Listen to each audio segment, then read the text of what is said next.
ચલો બાળકો, આ વિડીયોની અંદર આપણે શૂન્ય ક્રમ, પ્રથમ ક્રમ અને એનાથી ઉપરના ક્રમ માટેના જુદા જુદા સૂત્રો અને એનું લિસ્ટ આઉટ કરીએ છીએ.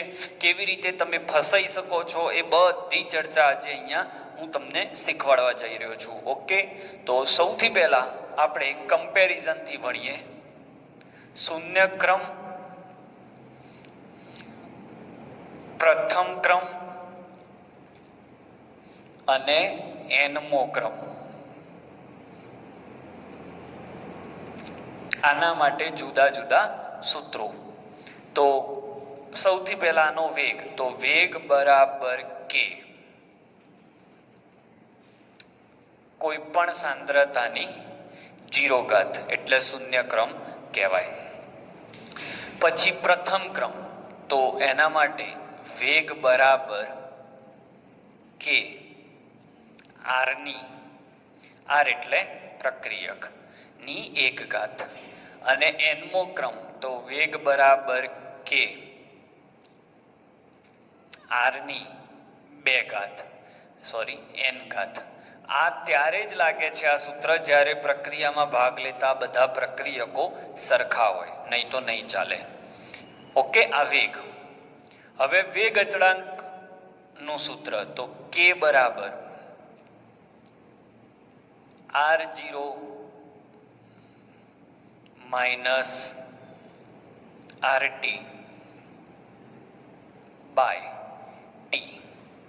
અહીંયા આવશે કે બરાબર 2.303 by T log R0 by RT. અને એનમાં ક્રમ માટેનું સૂત્ર આવશે, એ છે કે બરાબર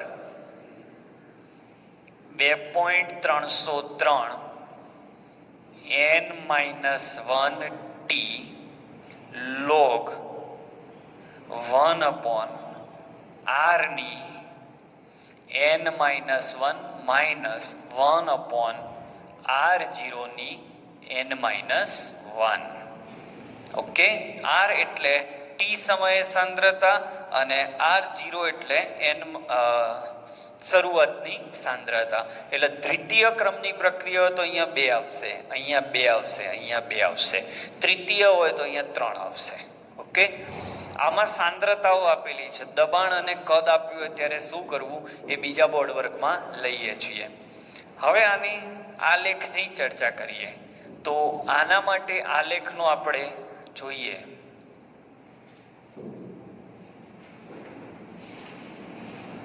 તો અહીંયા RT વિરુદ્ધ T નો આલેખ, RT વિરુદ્ધ T નો આલેખ સીધી રેખા અને નીચે આવે જ્યાં ઢાળ બરાબર માઇનસ કે હોય. અહીંયા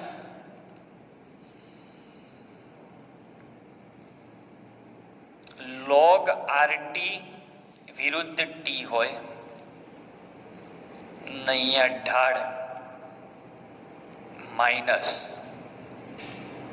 2.303 બાય કે આવે. ઓકે, ટી બરાબર એ રીતે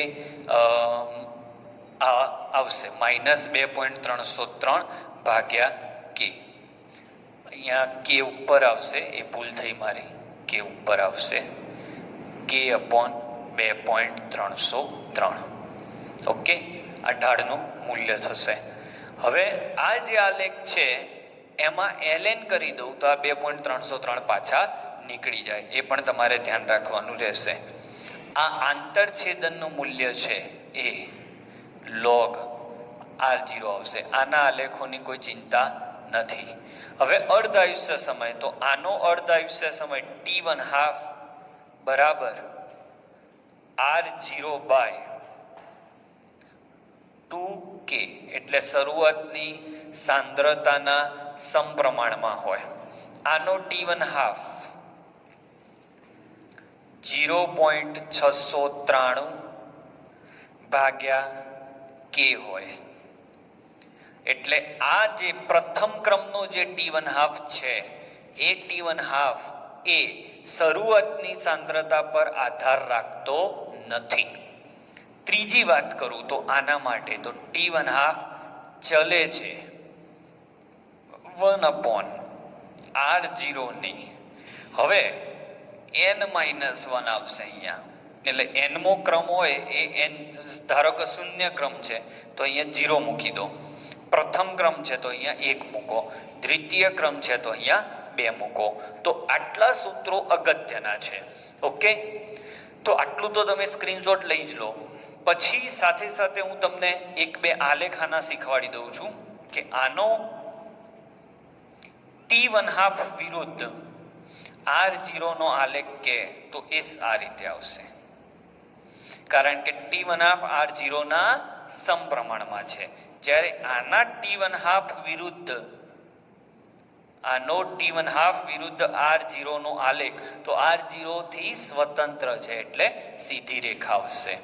ઓકે, અને આમાં પણ એ રીતે આવશે, 1/R0 છે એટલે ઉતરતો ક્રમ આવશે.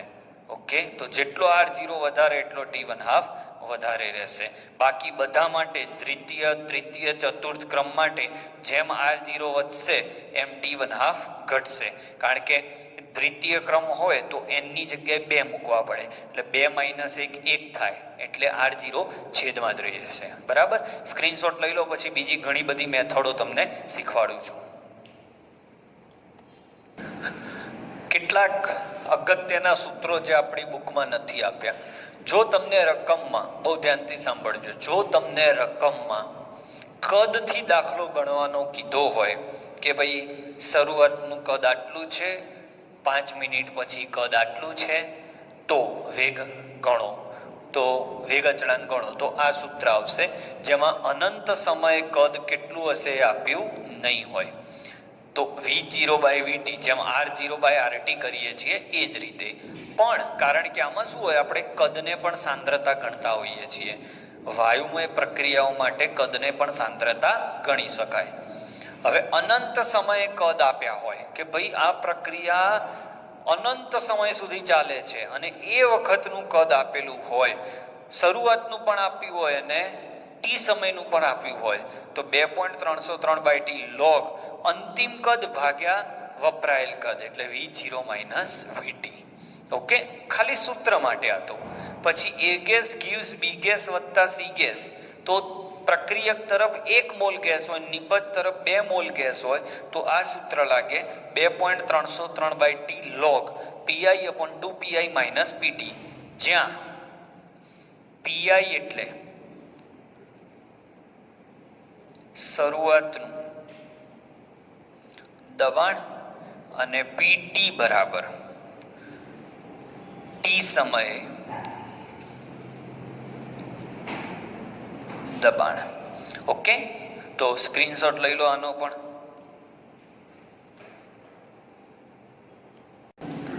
ચલો હવે T1/2 ના દાખલા ગણવાની રીત શીખીએ.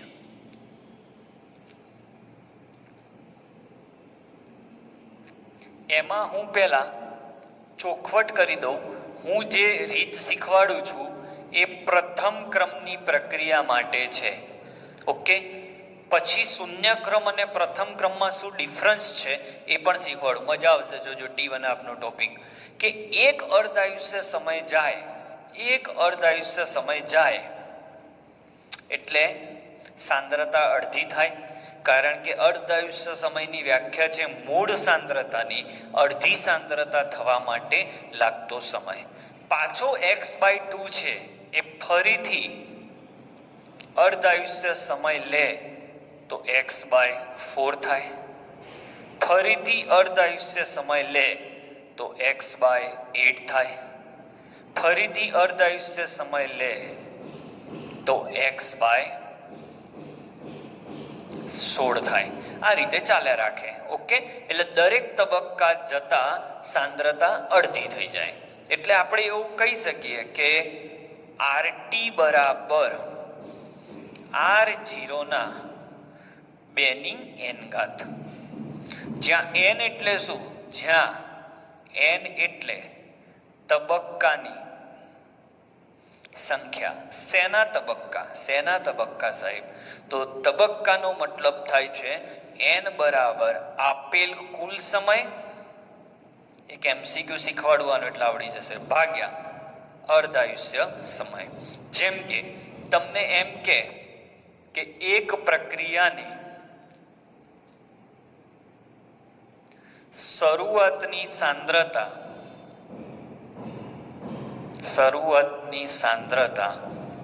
R0 છે, અર્ધાયુષ્ય સમય તેનો 5 મિનિટ છે.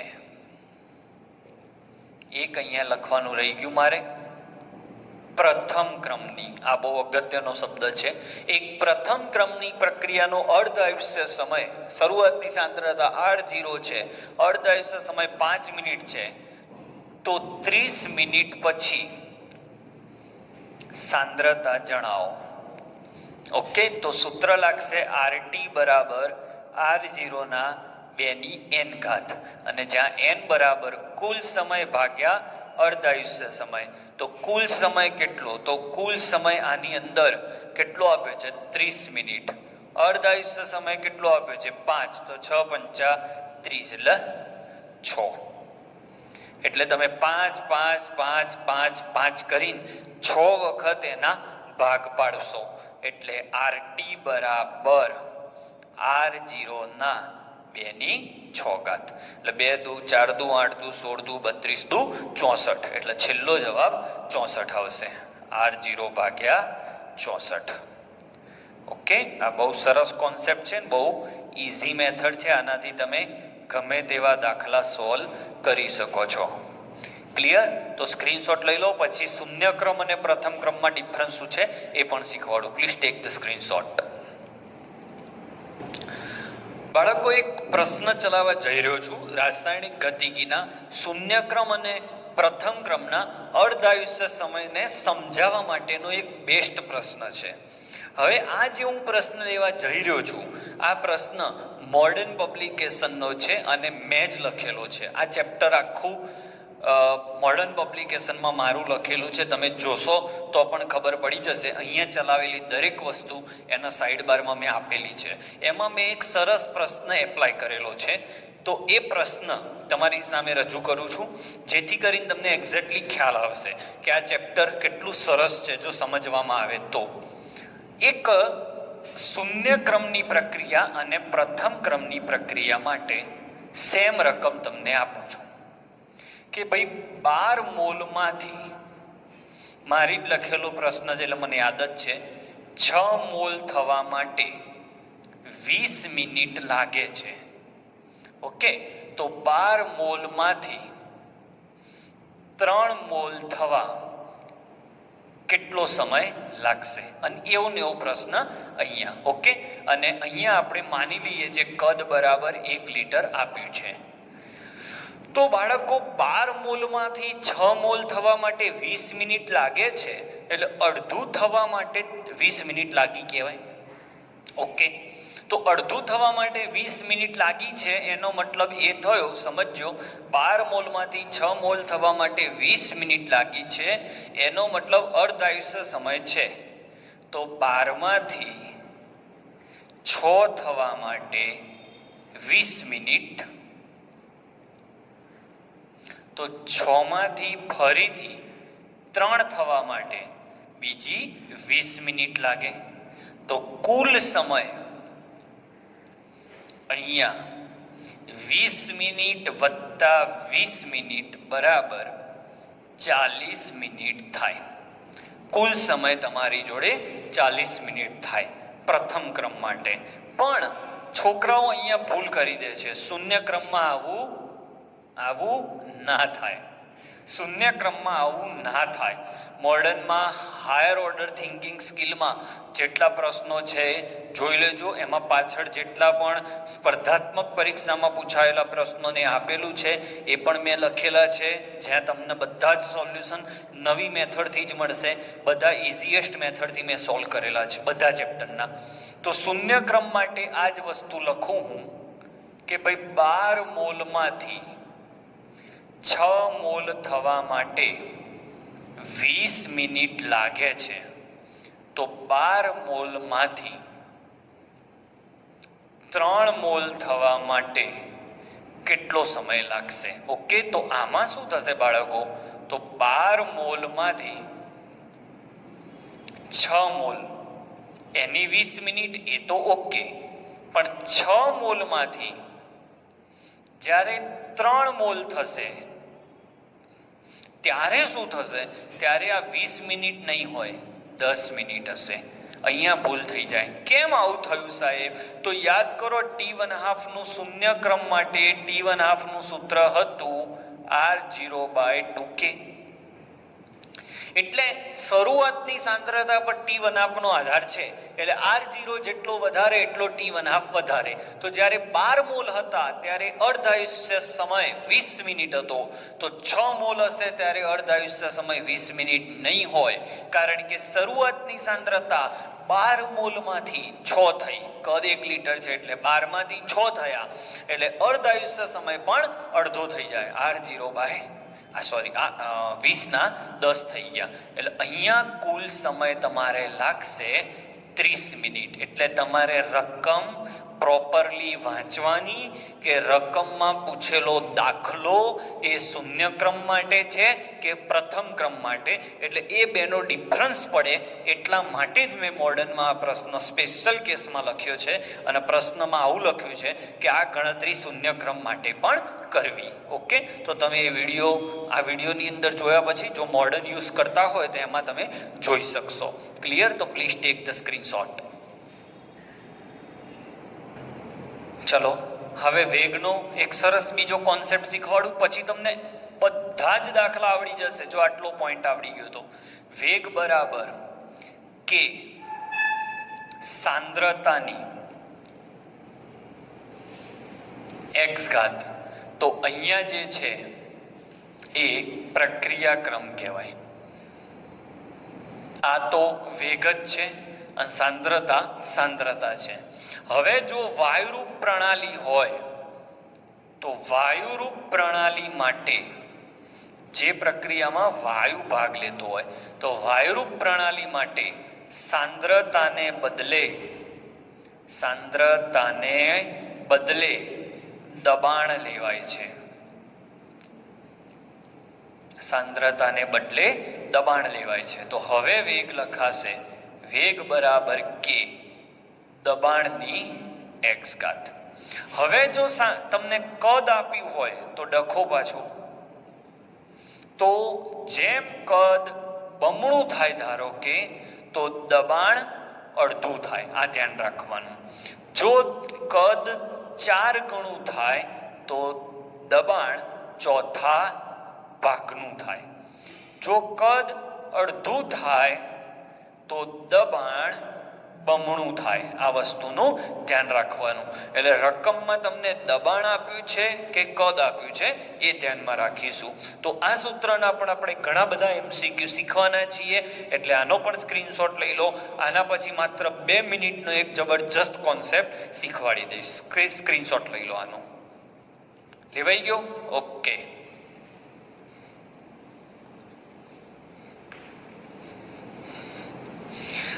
હવે કોઈ પણ પ્રક્રિયામાં તમને આવું શોધવાનું કે T 90% શોધો, તો RT કેટલો લેવાનો? તો RT બરાબર R0 ના 90%. એટલે 90% પ્રક્રિયા પૂરી થઈ. બરાબર? આનો અર્થ શું થાય બાળકો? કે 90%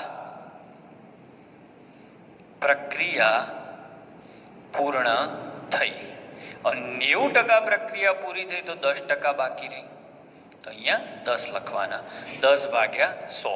હવે સમજો કે અહીંયા તમારે T7/8 આપ્યો, તો RT કેટલો લેશો? તો R0 ના, હવે અહીંયા 7/8 છે એટલે 8 માંથી 7 ભાગ વપરાઈ ગયા. T7/8 નો અર્થ શું થાય? 8 માંથી 7 ભાગ વપરાય છે. તો અહીંયા 8 માંથી 7 ભાગ વપરાઈ ગયા એટલે અહીંયા 1/8 આવે. ઓકે. T 1%, તો RT R0 ના 99%. અહીંયા જે હોય એનાથી ઊંધું. T 3/4, તો RT એ R0 ના 1/4. તો આઈ થિંક બધી જ થિયરીઓ અહીંયા પૂરી. હવે એક આખો ટોપિક બાકી છે, આર્હેનિયસ સમીકરણ. એનો આખો એક થિયોરિટિકલ વિડીયો મૂકીને પછી હું તમારી સામે MCQ રજૂ કરીશ. ઓકે, ત્યાં સુધી થિયરી પોર્શન ક્લિયર જોઈ લો. હું વારે વારે કહું છું કે નોર્મલી JEE નીટ ગુજકેટ એટલે લોકો એવું સમજે કે એ લેક્ચરમાં તો શું હોય, 4-5 MCQ કરો, 5-7 જાતે કરો એટલે આવડી જાય. બટ ના, એવું નથી. તમે મારા વિડીયો જોઈ રહ્યા હશો તો તમને ખબર હશે કે કન્ટેન્ટ બહુ જ પાવરફુલ હોવું જોઈએ, થિયોરિટિકલ.